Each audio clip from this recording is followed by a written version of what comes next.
दोस्तों स्वागत है आपका हाउस ऑफ द ड्रैगन के सीजन 2 में। सीजन 2 की तरफ सीधा बढ़ने से पहले हम आपको सीजन 1 का एक छोटा सा रिकैप दे देते हैं ताकि आपको कहानी समझने में आसानी हो। ये कहानी है गेम्स ऑफ थ्रोन के 172 साल पहले की, जब एक राजा विसेरिस ने कोई बेटा ना होने के कारण अपनी बेटी रनेरा को इस आयरन थ्रोन का वारिस करार किया। पर रनेरा की माँ की मौत के बाद विसेरिस दूसरी शादी कर लेता है और उसकी पत्नी और कोई नहीं बल्कि रनेरा की ही बचपन की दोस्त एलिसेंट थी। विसेरिस को एलिसेंट से बेटे हुए, पर इसके बावजूद भी विसेरिस अपने बेटों को आयरन थ्रोन का वारिस नहीं बनाता। अब इस चीज से एलिसेंट और उसके पिता ओटो हाईटावर, जो राजा के हैंड यानी खास मंत्री थे, वो गुस्सा हो जाते हैं। उन्होंने विसेरिस की मौत के बाद रातों रात सब कुछ बदल दिया। वो अगले दिन ही विसेरिस और एलिसेंट के बड़े बेटे एगोन टारगेरियन को राजा बना देते हैं। उन्होंने डरा धमका कर सभी को अपने साथ कर लिया और यहीं से शुरू हुई जंग एलिसेंट और रनेरा के बीच। रनेरा अपने पिता की तरह ही अपनी प्रजा का भला चाहती थी, तो वो किंग्स लैंडिंग पर अंधाधुंध हमला भी नहीं करना चाहती ताकि वहाँ के आम लोगों को तकलीफ ना हो।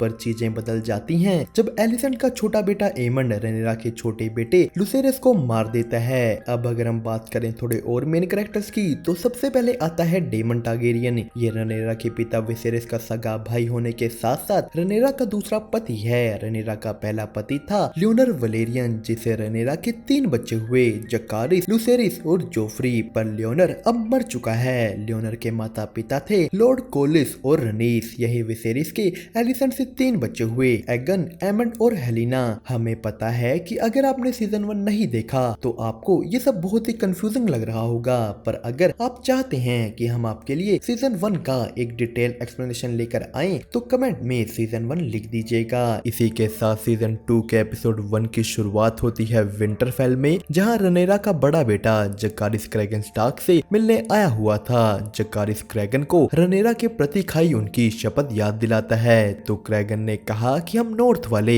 अपनी शपथ नहीं भूलते राजकुमार। पर क्रैगन कहता है कि मेरा इस वोल के प्रति कर्तव्य हर शपथ से बड़ा है। क्रैगन ने जकारिस को वोल के दूसरी तरफ का नजारा दिखाया कि राजकुमार, मेरे पूर्वजों ने ये वोल सिर्फ जंगलियों से खुद को बचाने के लिए नहीं बनाई। ये वो वोल है जिसे आपके बड़े बड़े ड्रैगन्स भी डर के मारे पार नहीं कर पाते। ये वोल हमें मौत से बचा रही है। क्रैगन जकारिस को अपने पुराने योद्धा देने के लिए तैयार था। ये योद्धा थोड़े बूढ़े हैं मगर सबको जंग का अनुभव भी था। पर तभी उनके पास ड्रैगन स्टोन यानी जहाँ रनेरा है वहां से एक लेटर आया। ये खबर लुसेरिस की मौत की थी। कहानी ड्रैगन स्टोन में शिफ्ट हुई प्रिंसेस रनीस टारगेरियन अपने ड्रैगन के साथ अभी अभी वापिस आई हैं, तो डेमन उन्हें कहता है कि मेरे साथ सीधा किंग्स लैंडिंग चलो। रनीस ऐसा करने से मना कर देती हैं, जिस पे डेमन ने कहा कि मैं वेगार को अकेला नहीं मार सकता, मुझे तुम्हारी जरूरत है। पर रनीस ने फिर मना कर दिया कि ये रानी का हुक्म नहीं है। वो कहती हैं कि हमें रनेरा के लौटने का इंतजार करना चाहिए। पर डेमन के हिसाब से रनेरा अपने बेटे की मौत की खबर सुन डर गई है, जिस पे रनीस ने कहा कि वो डरी नहीं, सिर्फ दुखी है। मेरे साथ भी ऐसा ही हुआ था जब मेरी बेटी की मौत की खबर मुझे एक रेवन ने दी थी। रनीस कहती हैं कि रनेरा जो कर रही है सही है। उसने बाकियों की तरह बदले की आग में आकर कोई भी गलत फैसला नहीं लिया।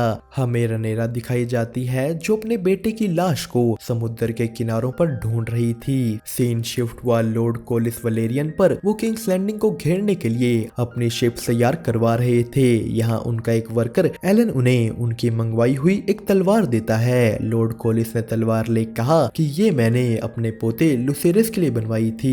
कहानी किंग्स लैंडिंग की ओर बढ़ती है। यहाँ सभी सैनिक किसी भी ड्रैगन के हमले के लिए तैयार थे, तो हवा में एमंड भी वेगार को लेकर देख रेख कर रहा है। अंदर एगोन हेलेना के कमरे में गया। हेलेना एगोन की बहन थी जो अब उसकी पत्नी बन चुकी है। एगोन ने उससे पूछा कि मेरा बड़ा बेटा कहाँ है, मुझे उसे आने वाला किंग बनने की ट्रेनिंग देनी है। यहाँ हेलेना ने एगोन को कहा कि मुझे डर लग रहा है, यहाँ चूहे हैं। सीन एलिशेंट पर शिफ्ट हुआ। अब वो सर क्रिस्टन कोल के साथ अपना वक्त बिताने लगी थी। वो दोनों स्मॉल काउंसिल में गए। यहाँ लॉर्ड कोलिस वलेरियन की लगाई घेराबंदी की बात होती है, तो तभी वहाँ एमंड भी आ गया। एगोन कहता है कि मैंने मेरे भाई को यहाँ बुलाया है। वो और एमंड दोनों ही खुली जंग के लिए तैयार थे, पर एलिशेंट और ओटो हाईटावर उन्हें रोकते हैं कि हमें थोड़ा सब्र रखना होगा। तो दूसरी तरफ रेनेरा को लुसीरियस के ड्रैगन का पंख और उसके कुछ कपड़े मिल जाते हैं। वो उन्हें पकड़ कर रोने लगी। रनेरा का ड्रैगन भी जोर से चिल्लाता है। इधर किंग्स लैंडिंग में एगोन ने आयरन थ्रोन पर बैठकर अपने लोगों की प्रॉब्लम सुनी। वो उनकी मदद करना चाहता तो था, पर ओटो हाई टावर उसे रोक देता है कि हमें आने वाली जंग पर ध्यान देना चाहिए, ना कि इन लोगों की छोटी मोटी प्रॉब्लम्स पर।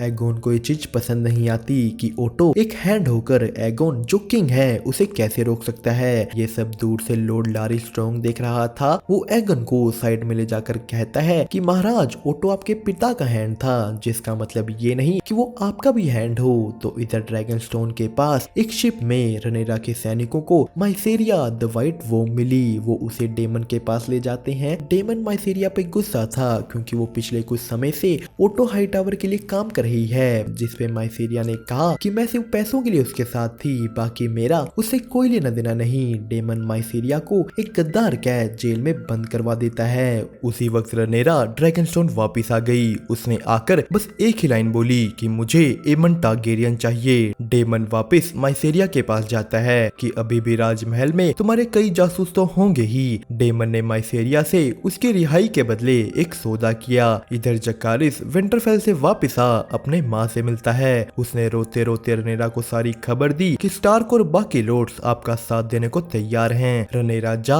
अपने बेटे को गले लगा लेती है। लुसिरिस का अंतिम संस्कार किया गया तो दूसरी तरफ एलिसेंट टारगेरियंस के एक पूजा स्थल पर पहुंची। इधर जहाँ रनेरा का परिवार लुसिरिस को अलविदा दे रहा था, तो उधर एलिसेंट ने भी लुसिरिस के नाम एक कैंडल जलाई। पर इसी के साथ डेमन किंग्स लैंडिंग पहुंच चुका था। वो आते ही अपने एक पुराने सैनिक से मिलता है। वो दोनों जाकर माइसेरिया के एक आदमी से मिले। ये आदमी राजमहल में चूहे पकड़ने का काम करता था। इसे राजमहल के सारे रास्तों का पता है, तो डेमन ने उन दोनों को एक काम दिया। वो चाहता था कि ये दोनों राजमहल के अंदर घुसकर एमन टारगेरियन को मारें, पर एमन तो सर कोल क्रिस्टन के साथ इस जंग की प्लानिंग कर रहा था।